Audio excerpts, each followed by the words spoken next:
ওহে মায়াবতী, তুমি আমাকে টাকার জন্য ভুলে গেছো, তাতে আমার কোনো আফসোস নেই, কারণ যে আমি গরিব ঘরের সন্তান। তোমার জন্য যখন আমি স্কুল থেকে টাকা বাঁচিয়ে বাঁচিয়ে তোমাকে খাওয়াইছি টিফিনের টাকাগুলো, তখন তুমি বলতে, জান কেমন আছো, কি করছো। ফোন দিলে পারে তুমি বলো খেয়েও, বলো খেয়ে খাইনি।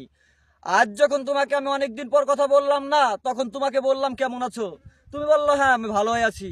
তখন সেই কথা আমার মনে পড়ে গেল, যখন আমি তোমার জন্য স্কুলের টিফিনের টাকা বাঁচিয়ে, তোমার জন্য আমি টিফিনের টাকা বাঁচিয়ে ঝালমুড়ি কিনে দিতাম না, তখন আর চোখের জল আটকাতে পারলাম না, কারণ তোমার ভালোবাসা যে আমাকে পাগল বানিয়েছিল। তাই বলে আমি পাগল হইনি, কারণ জীবনটাকে গড়তে হবে। তুমি যে টাকার জন্য আমাকে ছেড়ে গেছো, সেই টাকা তোমার পায়ে আমি ছুঁড়ে মারবো, সেদিন তুমি বুঝবে হীরার কদর ছিল না। আজ আমি হীরা হয়ে যখন ফিরবো, তখন তুমি আমার একটা কথাই মনে রাখবে, সে ভালো ছিল।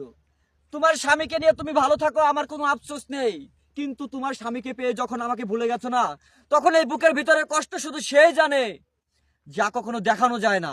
আজ তোমাকে আমি যদি বুকটা কেটে দেখাতে পারতাম, তাহলে তুমি বুঝতে আমি কি ছিলাম।